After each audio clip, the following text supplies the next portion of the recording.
I feel really at home here today. Number one, this is my alma mater. Number two, this is where I live. But most importantly, I see in the audience a huge amount of people that I know who have travelled, if you like, with me in relation to various planning outings and particularly the regional development, sort of national policy in relation to planning subjects for, well, I suppose nearly 25, 26 years now. So it gives me great pleasure to talk to you this morning about the work that's ongoing in the department around shaping the next generation of national and regional strategies for our country. I think you probably got a flavour of the appetite that we have in the department and more widely in government from Minister Coffey's comments this morning, and indeed they're shared by Minister Kelly and two new ministers who are settling into their role more or less as we speak.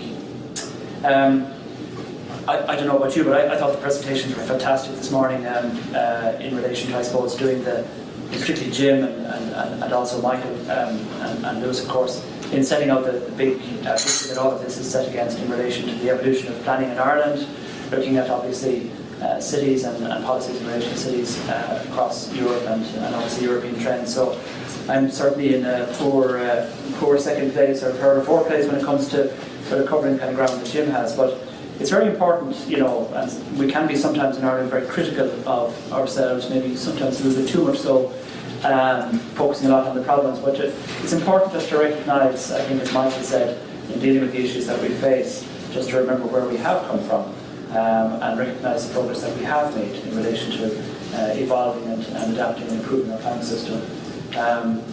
A long time before I was born, but maybe not that much, in 1964, the 1st of October 64, we had the implementation of the first Real Planning Act creating local authority development plan structure. Of course, 1st of October, remember, it's next Wednesday, isn't it? So any decent planner is going to go out and have a couple of pints and celebrate 50 years of planning, you know, so only 3 years older than me. You know, I suppose, you know, we had obviously the whole focus on 88 planning authorities. My God, can you imagine it? 88 planning authorities for 4 million people, which we had up until, well, actually, this year. We're now rationalised down to just 31 for 4 million people. So, and I suppose, you know, prior to 2002, we didn't have, of course, any frameworks for coordination at the national or regional level, no spatial strategies, no regional planning guidelines. I know we had strategic planning guidelines for the Greater Dublin area in 1999, we had various sub-regional strategies in Cork and other places and so on. But this idea of sort of the grand picture into which planning at local level fits really didn't take off until that time. The 2000 Planning Act came along, it added, of course, the new animal of the local area plan, and obviously regional planning guidelines, which obviously was a concept then we took into the spatial strategy when that was prepared in 2002, and obviously there's been a number of iterations of those since then.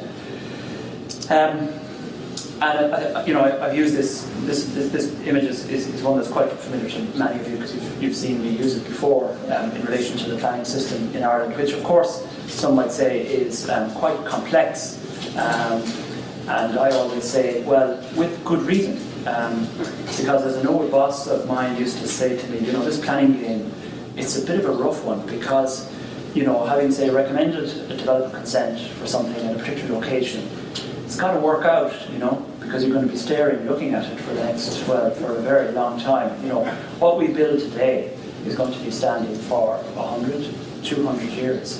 So it's very important we get it right in relation to, obviously, a whole variety of factors that others have spoken about. So, you know, today in Ireland we have a spatial strategy at national level. This is for the benefit of Lewis now, so your induction into planning in Ireland. The 7 regional planning guidelines, I see a lot of regional authority or former regional authority staff here involved in preparing those. We have, you know, 31 city and county development plans, and then we have quite a lot of local area plans sitting underneath that. And these are documents that read out horizontally to obviously an EU context in terms of the relevant directives, obviously national legislation, about 20 or so guidelines that our minister publishes that are statutory in effect in relation to the planning process, various government capital programmes, government policies and so on. And they read out horizontally within the local authority structures to various other parallel activities in relation to housing strategies, retail, and so on. And those plans set out the policy context for decisions that take place obviously effectively on either of two tracks, effectively most of them determined by planning authorities, the 31 planning authorities, and of course we have an independent appeal process, including third-party appeals. But we do have a fast-track system for certain infrastructure designated under the 7th schedule of the Planning Act. These are the big ticket items which go straight to the board and are determined within that context, with obviously participation as part and parcel of that process. So, I suppose looking back over the last couple of years, and I've been involved at every level of the planning process, national, regional and local level in this, and it's just important to reflect on what we've done well and maybe what we haven't done well. And again, looking at what we've done well, we have, and I think Lewis's diagrams do show this, we certainly have made major strides in relation to our connectivity. We're not there yet. The crash interrupted some of our investment ambitions, but that is something that remains the focus for the medium to longer term. We have pioneered some very, very successful models of urban development and expansion in the country, some of them not that far from here indeed, that pictures are taken from. And we've, I see colleagues here from the Department of Education and Skills, we've gotten an awful lot better at working between the planning process and the education and the schools process. Indeed, we have a memorandum of understanding that I was involved in negotiating between the Minister for Education and the local authorities in bringing the whole school location and school planning process into the heart of the spatial planning process. Amazingly, they were maybe somewhat more distant in the past. So we've done some very, very good things, I think, in recent times, and they all go well for the future in relation to how we can further improve in that context. There are other things that we didn't do too well either, of course, and the image on the far right is one that is ghost lands. I think Jim talked about it. We talk about unfinished housing estates. We're not allowed to use the phrase ghost estates in the Department of the Environment. But, and again, it's something that we're turning around. When we started off the survey of those developments in 2010, I started that survey with my colleagues in the housing inspectors in the department. We had 3,000 unfinished housing developments in the country. Today, I'm glad to say to you, we have ducked well under the 1,000 barrier, and it's a number that's falling fast as the economic recovery picks up and investors and receivers are starting to now get through that legacy. In fact, the number of active sites for the first time in 4 years has shown a marked increase. So in terms of the unfinished housing development cohort, by nearly 30%. So we'll be releasing all of those results in late October. But I think the key difference between what worked for us and what didn't work was effectively whether or not we were plan-led or we were effectively following, a more speculative approach.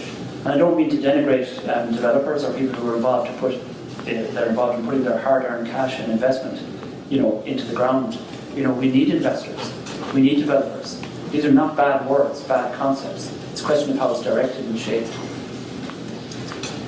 So in terms of, I suppose, improving our planning process, and considering particularly the team that I lead back in the Department of the Environment, Community and Local Government, I make no apologies for the fact that it is my belief that the planning process is fundamentally about ensuring that the right type and quality of development happens,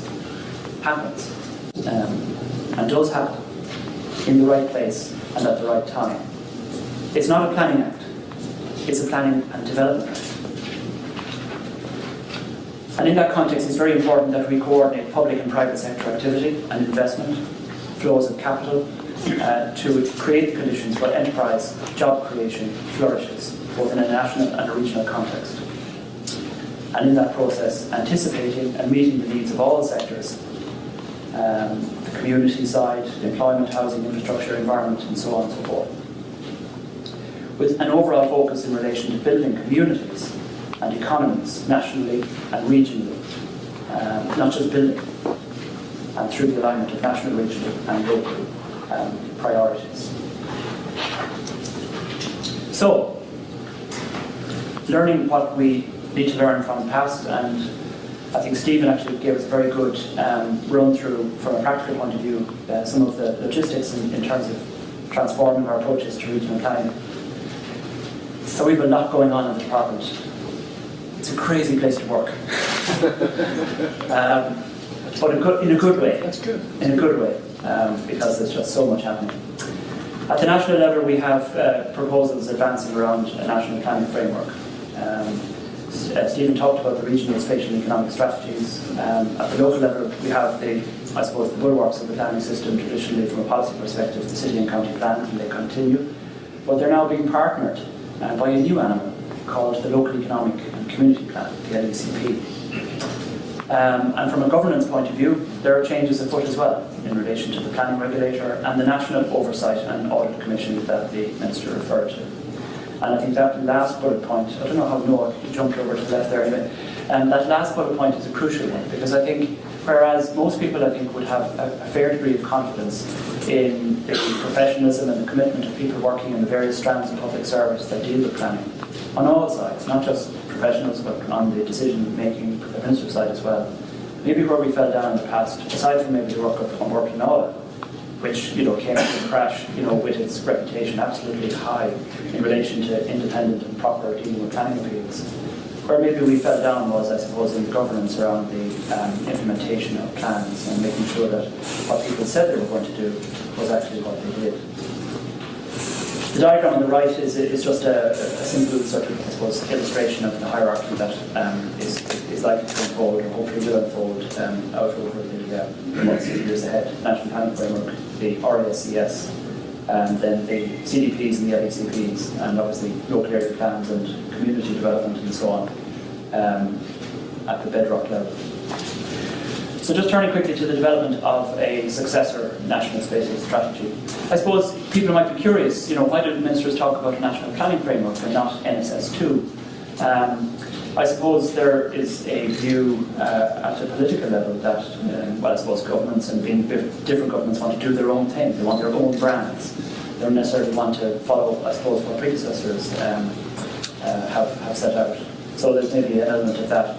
Maybe it's also a question of, I suppose, making it real for people. National spatial strategy. I always had a problem explaining that to my mother and parents or family and so on. Spatial strategy. I always thought it was something to do with NASA, sort of space program. So a national planning framework. Oh yeah, I think people kind of get that more quickly. So it needs to build on the strengths of the NSS. Minister talked about that. How obviously it's very much linked into European thinking. Quite high level and so on. Also needs to deal with the weaknesses of the NSS, and that particularly pivoted around implementation. And I suppose the governance pieces in relation to the regulator, NOAC and all that kind of stuff are relevant here as well. We need to put in place a statutory basis for its development and its approval. And indeed that's something that we're advancing in the context of the second of the two planning bills that the Minister referred to. And that follows a recommendation of the Mahan Tribunal that the NSS can't be just a creature of the whim of government. It needs to be something that actually the legislature sees as an important pinnacle of the planning process. And indeed, we're looking very closely at the Scottish legislation, which of course sets out a framework that we think might well fit our purposes. It needs to be more strategic, of course, because now, when we were putting it together, and the ministers were saying in cabinet meetings, I remember very clearly, what is this going to do for location X or location Y, and we had to sort of flesh up a whole sort of regional dimension to it. That space is taken now by the regional planning guidelines. So it needs to obviously move much more high level at this stage, and it needs to be concise. In terms of documents that people can pick up and that enthuse them and excite them about the future. It needs to very explicitly, and I'm really on Jim Walsh's side in relation to this, it needs to have a very strong north-south and east-west dimension. And I'm doing a lot of work with the British Irish Council, work stream on spatial planning and 5 administrations and so on to ensure that that was the case. You'll see some images in a second. And as the Minister said, hopefully we'll have green light from the Cabinet next week or shortly thereafter, giving us the go-ahead. So what might a national planning framework address? And the image on the right, actually, just if I digress for a second, is just a bit of fun that I put together over the summer. Just putting together all the spatial strategy diagrams from, the Republic of Ireland, Northern Ireland, England, Scotland and Wales, and no offence to any of our friends from England here today. But I suppose it shows, the quite marked differences, I suppose, in approach, and yet there are many common strands. We're actually in the process at the moment, a really interesting exercise I suppose, doing an overlay of that and looking at it from the infrastructure point of view, the key flows, the key comms, cables, and so on. At quite a high level, linkages between our countries and administrations, the Crown dependencies and so on included. So, what might a national planning framework address? It should have an integrated view of how Ireland should develop from a strategic point of view. Something that I hold very, very dearly is the concept that it is about, and should be about, urban and rural, not urban versus rural. I said to somebody recently that in today's Ireland and where we're going, I suppose, in terms of marketing our image abroad and so on, the Wild Atlantic Way and Dublin Docklands are as intrinsically bound up in each other as our sort of brand, our image, as focusing on cities and so on. Cities are absolutely crucial. Michael's points are absolutely spot on in relation to that. Countryside, rural areas, in effect, define and create the settings for cities, and they're very much part and parcel. There's no coincidence that at I think last year's Web Summit, when some of the most, I suppose, high-profile venture capitalist investors from the West Coast of America were coming to Dublin to talk about, obviously, the innovation culture, innovation systems here and so on.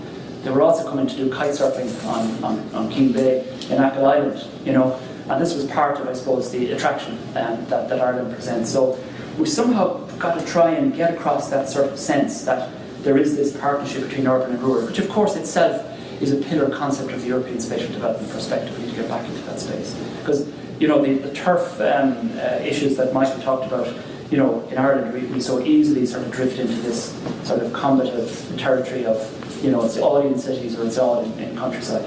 No, it's not stupid. It's all together, Anyway, competitive, sustainable placemaking, and I suppose we've seen in terms of the competitiveness, Michael talked about Cork and that, and of course we see it in Dublin as well.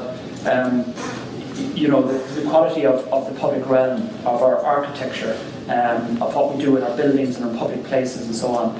This indeed, and thinking of colleagues here from the enterprise agencies today, extremely heartening that in terms of, I suppose, FDI and enterprise policy generally, that whole sort of placemaking objective has been put up there almost at the, if not at the very top, in the context of what would be our defining sort of comparative advantage offer, internationally into the future. People take it as a read that there's broadband and there's motorways and you can get in and out of the place reasonably efficiently. Quality of life, and hopefully you'll see a bit of it here in Maynooth. I think we have quite a buzzy little village here. Is really what it's going to define where the people with the innovation capacity, the knowledge and so on will want to live in the future. So, there's actually, I think, a lot of positivity for this for, disciplines around architecture, planning, all of this into the future. We're going to need these skills more and more into the future.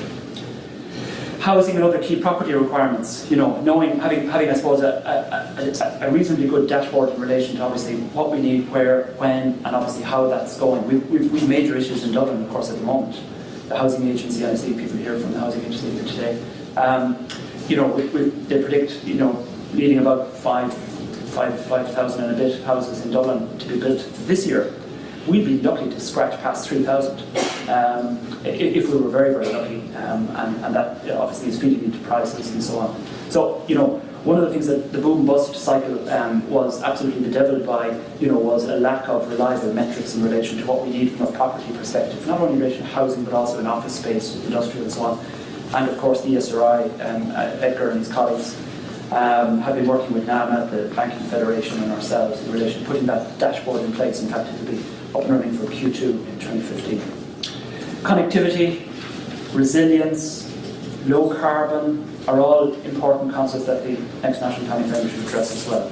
The national strategic developments in an infrastructure investment point of view, and most importantly, implementation in relation to the how, who, when, and so on. Now, I think in a nice sort of circular fashion, having of course shaped the first National Planning Framework with people like Graham's predecessor Jim McKinnon and all that coming over here to learn about our spatial strategy, now it's our turn to do a little bit of borrowing. But because I think, in terms of models for planning frameworks, I think the third Scottish National Planning Framework has a lot of very interesting elements to look at, and this is the imagery. I think one of the things it does very well is demonstrate that whole sort of connection between urban and rural, in terms of almost a cultural emblem and identity for obviously Well, it was going to be nearly a new country, wasn't it? Until recently. Well, it's kind of still is, isn't it? So, but there's tons of really good ideas in this for us to use. So, and indeed, through Fiona Simpson and her team, Dominic Nerney, obviously, in the Scottish Government, we have very close links with Scotland and, of course, our colleagues in the other administrations through Five Minutes and through BIC. And this is going to be absolutely a God-saver in relation to getting over the line in such a short time period in terms of putting together the NPF. I'll come back to that in a second. Regional spatial and economic strategies, I think Stephen covered a lot of that. They're going to be in place from 1/1/2015 or thereabouts. The RSESs, these are the new regions with the counties. One thing I insisted when we were putting this map together, because my colleagues on the local government division had kind of forgotten about it, was that there is Northern Ireland, and it was important that we would put in the new local authority units in Northern Ireland. We very much see it in that context. So the Minister is quite advanced now in relation to finalising the establishment order for the putting in place of the regional assemblies.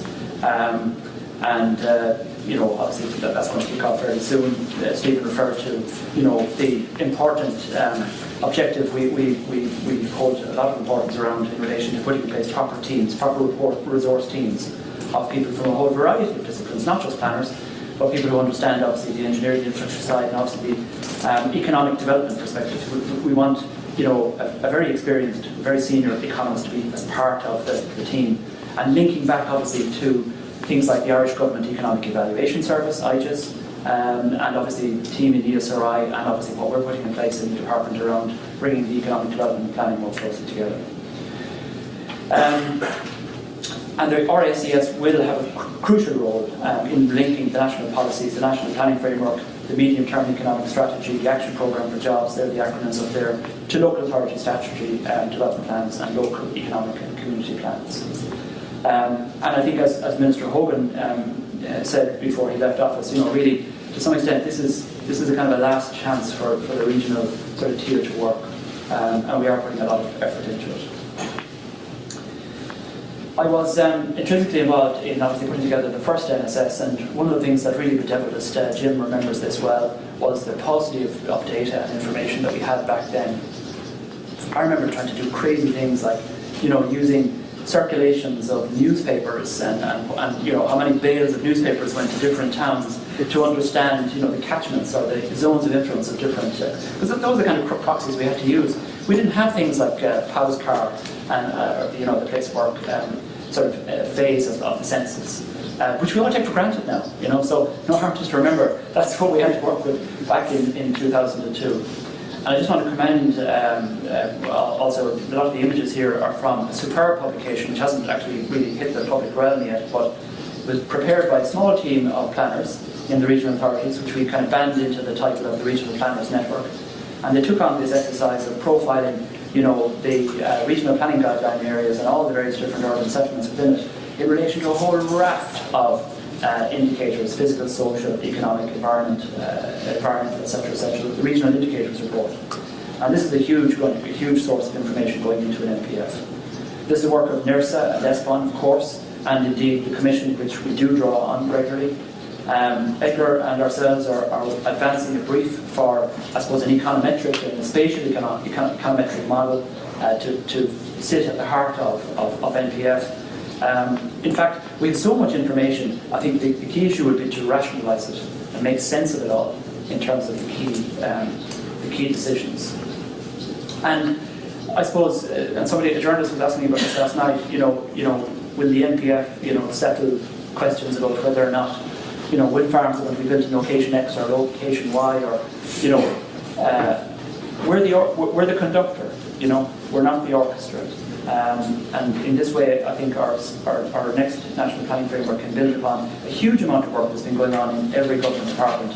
Looking at the contributions that they all can play in the National Recovery and Reform Programme. So we do have things like Food Harvest 2020, harnessing our ocean wealth, and now coming along a huge amount of work in relation to the Dublin Housing Task Force and so on. These are all sources of information for us to draw on. This is where the fun stops. and it becomes a little bit more challenging. This is kind of hopped around a little bit for some reason, I don't know why, but hopefully we'll have a decision from government shortly in the approach to the NPF, and the establishment order for the regional assemblies will be issued very shortly too. Into Q4 2014, we've got to initiate the NPF. We've got to actually put together a team, but actually we don't have the people to do it. We have to actually assemble a team to do it. And obviously there'll be the preparations around establishing the assemblies, and indeed the assemblies will be working with us very closely in the context of the NPF, I suspect, as well. So Q1 2015, second planning bill, planning regulator, initial consultation paper on the NPF, assemblies established, moving down into Q2 and 3, the drafting, the various different assessments that have to be done under EU directives, strategic environmental assessment, appropriate assessment, water framework directive assessment, and then obviously looking at the possibility of finalising NPF options, draft for consultation, for public consultation, towards the end of next year. So it's a tall order. And then obviously moving through the processes of consultation followed by finalisation by government into 2016, which then obviously would set the basis for the regional spatial economic strategy work to kick off after that. So, I am finished, Chairman. I think, looking back and thinking, of course, about the fact that the planning process in Ireland in its different shapes and forms is 50 years old. I think it is very heartening that coming out of the crash and the National Economic Recovery and Reform Programme, that there is such a strong recognition now that planning in all its various different forms, regional, economic, physical or spatial, has a crucial role in relation to setting us on this path towards sustainable prosperity. And I suppose kind of trying to get out of that boom-bust cycle. There is a recognition that the planned approach is the way to go. We fought very, very hard in the department that there would be a strong regional, spatial and economic dimension to the reform process. Programmes for government not that long ago were proposing the complete abolition of the regional tier of government. That hasn't taken place. In fact, we're now building on it and strengthening it. We have a huge amount of data and policy development. In fact, a lot of the people in this room are the keepers of the keys in relation to the data, and I'm sure we'll be working closely together, out into the future in relation to making sure that that evidence and that data is at the heart of the plan-making process. I would say, and people would say to me, of course, that there are and will be, major time pressures around building the new strategies. We have a very, very tall order to achieve. And also, I think, we need to, I suppose, broaden, develop attitudes and, I suppose, skills at various different levels. At local authority level, we'll be dealing with kind of legacies and, very focused on regulatory processes. There's a challenge here for the planning profession to sort of broaden its view in relation to becoming, more the catalyst for things to change, rather than maybe sometimes always kind of focusing on article this or article that, which of course we have to do, but sometimes the planning process can be overtaken by its regulatory sort of, I suppose, origins and drivers. You have to remember what planning is for. It's not just about implementing legislation, it's about bringing forward positive change. And, development has probably got a bad name, developers have got a bad name, even things like urban development, has got a bad name, particularly in more rural parts of the country where some of our villages and towns, were impacted adversely by, what have become unfinished housing developments and so on. But we've got to rebuild and obviously convince people about the importance of urban in our planning approach. So, Chairman, thanks very much for the opportunity to talk with you now and share with you our work in the department, and I think we'll probably have opportunities for questions and answers later on.